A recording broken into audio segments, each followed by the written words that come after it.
A very important principle in life is Parkinson's law. Some of you might have listened about this, but today I will explain it in very few words and simple words. First of all, talking about Parkinson's law, it states that work expands or contracts according to the availability of time. यानी काम जो है वो फैल भी जाता है और सुकड़ भी जाता है कि जितना आपके पास टाइम अवेलेबल है. यू माइट हैव एक्सपीरियंस्ड कि हम एक काम को करना चाह रहे हैं, एक छोटा सा काम है, और अगर हमें उसकी डेडलाइन जो है वो दी गई है 1 हफ़्ते की, तो हम उसको क्या करेंगे, 1 हफ़्ते के ऊपर ही कंप्लीट करेंगे. हम उस काम को फैला के 1 हफ़्ते पर ले जाते हैं, जबकि वो काम जो है वो होता चाहे 2 घंटे का है. बिल्कुल इसी तरह अगर एक काम की डेडलाइन आपने देखा होगा कि अप्लाई करना है जॉब के रिलेटेड, किसी चीज़ के रिलेटेड, या होमवर्क दिया गया, छुट्टियां आ गई हैं, तो हम लोग क्या करते हैं, लास्ट डे का वेट कर रहे होते हैं और फिर एंड पे जाके प्रोक्रेस्टिनेशन करते करते, डिले करते करते अल्टीमेटली हम उसको कंप्लीट जो है बिल्कुल नज़दीक की डेडलाइन में जाके कर रहे होते हैं.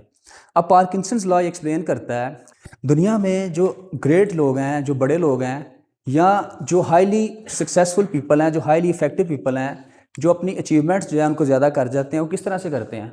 अगर आप गौर करें इसके अंदर, अब पार्किंसंस लॉ के अकॉर्डिंगली यहाँ पे अगर आप देखते हैं फिनिश लाइन आपकी, ठीक है, और इसके अंदर ये प्रोक्रेस्टिनेशन है. अगर आपके पास टाइम ज़्यादा है तो आप आराम से इंजॉय कर रहे होते हैं. फॉर एग्जांपल, अगर आपको पता है ना कि मैंने ये असाइनमेंट शाम में जो है सबमिट करवानी है, तो आप शाम तक का वेट करेंगे. लेकिन अगर आपको टास्क दे दिया जाए, आपके पास 1 घंटा है, तो आप उसको फ़ौरन जो है कंप्लीट करने की कोशिश करेंगे. ज़िंदगी में बिल्कुल इसी तरह ही है. हम अपने होमवर्क्स के साथ, अपनी अचीवमेंट्स के साथ इसी लॉ को लेके चल रहे होते हैं. फिर इसमें एक सबसे बड़ा नुकसान जो है, अब दुनिया के अंदर if you look at the world, look at this.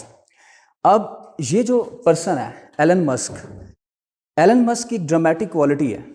अगर इसने कोई गोल सेट कर लिया, कोई टास्क सेट किया कि मैंने ये जो प्रोजेक्ट है इसको 40 डेज़ में कंप्लीट करना है, तो वो उसको 20 डेज़ में उसकी लिमिट सेट करेगा. यानी वो क्रेजी लिमिट सेट करता है 20 डेज़ की. और होता क्या है, उससे उसकी जो वर्क एफिशिएंसी है बहुत ज़्यादा बढ़ जाती है.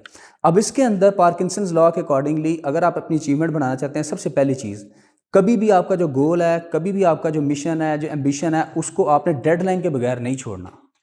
मतलब आपने एक डेडलाइन सेट कर लेनी है कि मेरी ये जो ड्रीम है, या मैंने फॉर एग्जांपल एक वेबसाइट डिज़ाइन करनी है, या मैंने CSS का एग्ज़ाम देना है, या कुछ भी करना है, तो सबसे पहले आपने उसकी डेडलाइन सेट करनी है कि मेरे पास सिलेबस ये है, इसके ये पार्ट्स हैं, उसको मैं क्या करूँ, इतनी देर में कंप्लीट करूँगा. फिर अब हमारे अंदर जो है छोटे काम तो चले हम कर लेते हैं, बड़े काम में डिले क्यों हो रहा होता है, उसकी रीज़न, एक बहुत बड़ी रीज़न ये है कि उसके अंदर ये आ जाता है कि हम लोग बाज़ दफ़ा एक बड़ा प्रोजेक्ट जो है उसके अंदर छोटे छोटे पार्ट्स होते हैं, और किसी ना एक पार्ट में उलझ जाते हैं हम लोग, और उसका जो बहुत ज़्यादा हिस्सा हम उसमें वेस्ट कर देते हैं.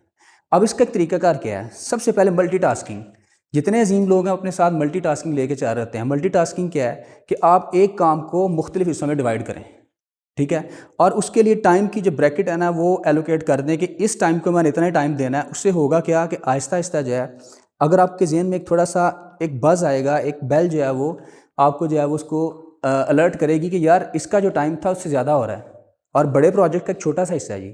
तो ये चीज़ आपकी जो एफिशिएंसी इसको बहुत ज़्यादा बढ़ा सकती है. और फिर बहुत ज़्यादा इस तरह होता है कि हमारे जो टास्क हैं, हमारे जो गोल्स हैं, उनके लिए हमें छोटे गोल पे हम बहुत ज़्यादा एनर्जी ज़ाया कर देते हैं, और जो बड़ा मिशन होता है जिसका वो पार्ट होता है वो पीछे रह जाता है, और तब तक जो हमारे गोल्स हैं वो अनकम्प्लिश्ड रह जाते हैं. तो सबसे पहली चीज़, बड़ी ज़रूरी चीज़ है कि पार्किंसन लॉ के अकॉर्डिंगली हमें जो है ये देखना है कि हमें आपका जो टाइम है, हमेशा जो हसल है, हमेशा जो सेंस ऑफ अर्जेंसी है, कि आपने दिन के साथ उठ के पहले कोशिश करनी है रैपिडली जो अपने काम को कंप्लीट किया जाए. ये ना सोचा जाए कि दिन का बाकी सा पड़ा हुआ है तो बाद में जाकर मैं इस चीज़ को करूँगा. जितने हाई अचीवर्स हैं वो क्या करते हैं, डे के जो पार्ट्स हैं उनको सेगमेंट्स को डिज़ाइन कर लें कि मैंने मॉर्निंग के या आफ्टरनून से पहले पहले ये वाला प्रोजेक्ट का ये हिस्सा कंप्लीट कर लेना है, फिर आफ्टरनून से लेके इवनिंग तक ये कर लेना है, और उसके बाद नाइट तक अगर आपको थोड़ा सा टाइम बचे, और इसमें आपको प्रायोरिटाइज़ करने का बड़ा अच्छा मौका मिल जाता है. वो क्या कि जो सबसे इंपॉर्टेंट या मुश्किल पार्ट है, मैंने कहा था ईटिंग द फ्रॉग, उसको डे के पहले हिस्से में रखें, क्योंकि उस वक्त आपकी एनर्जी मैक्सिमम होती है. इससे एक और चीज़ बड़ी ज़बरदस्त मैंने इंटरेस्टिंग सीखी, वो ये थी कि जब आप काम कर रहे होते हैं, when you are working with something. अच्छा, अब आप लोग क्या करते हैं, हमेशा स्टूडेंट्स की आदत होती है हमने रात को बैठ के काम करना है, रात देर गए तक काम करने की आदत है ना. अब उसका बहुत बड़ा नुकसान क्या है, देखें, काम बहुत छोटा होता है, लेकिन जब आप रात को बैठते हैं ना तो आपकी डिस्ट्रैक्शन या बॉडी की एनर्जी जो लेवल है बहुत कम हो चुका होता है. आप ये समझ लें कि आप जेट का या किसी चीज़ का पार्ट का जो है بیٹری کی 10% انرجی کے ساتھ کسی ٹاسک کو پرفارم کرنے کی کوشش کر رہے ہیں تو اس کی ایفیشنسی نہیں آئے گی. جبکہ آپ صبح جب سو کے اٹھتے ہیں تو آپ کی جو بیٹری ہے, باڈی کی جو کیپیسٹی ہے, دیٹ از 100%. اس وقت آپ جب کام سٹارٹ کرتے ہیں تو اس کی جو ورکنگ ایفیشنسی بہت تیز ہوتی ہے. تو آپ کوشش کریں کہ جو کام آپ نے کنسنٹریشن سے کرنا ہے صبح کے وقت. پھر تیسری چیز بڑی امپورٹنٹ ہے کہ صبح کے وقت جو آپ ٹائم ڈیزائن کرتے ہیں, اگر فار ایگزامپل آپ 3 بجے اٹھتے ہیں, 4 بجے اٹھتے ہیں, اس وقت آپ کی بریک نہیں ہوگی روٹین کبھی بھی. یعنی اگر آپ نے ایک کنسسٹنسی اپنی زندگی میں لے کے آنی ہے, اس وقت نہ آپ کو کوئی ڈسٹرب کر رہا ہے, نہ آپ کو کوئی باہر کا کام ہے, اس وقت جو اپنی روٹین سیٹ کر لینی ہے وہ ہوتا جائے گا خود بخود. کیونکہ اس وقت نہ آپ کو کوئی کزن آ رہا ہے, نہ آپ کو باہر سے کسی نے کام کرنے کے لیے بھیجنا ہے.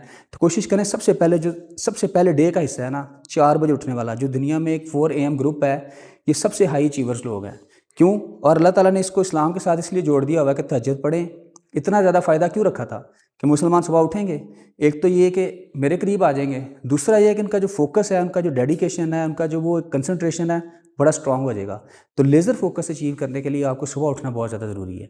رات کے وقت جلدی سو جائیں. ایک تو کیوں, وہ جو آپ کا ٹائم ہے وہ 4 گھنٹے آپ کا پروڈکٹیو ٹائم, اس کا پیرلل ٹائم جو ہے صبح کا 1 گھنٹہ ہے. یعنی آپ وہاں پہ 4 گنا زیادہ ایفرٹ کر رہے ہیں, اور ادھر جو ہے آپ اس کا 1 ٹائم ایفرٹ کر رہے ہیں, یا اس کی جو ہے وہ 1/4 آپ کی ایفرٹ یا انرجی ریڈیوس ہو رہی ہے. تو اس چیز کو ذرا اپلائی کیجیے گا اپنی لائف کے اندر. آہستہ آہستہ تھوڑی چیزیں سیکھیں, اور نالج جو ہے, اویئرنیس جو ہے, that is the ultimate source of changing. یہی آپ کی زندگی میں چینج لے کے آتا ہے. بس یہاں تک تھا.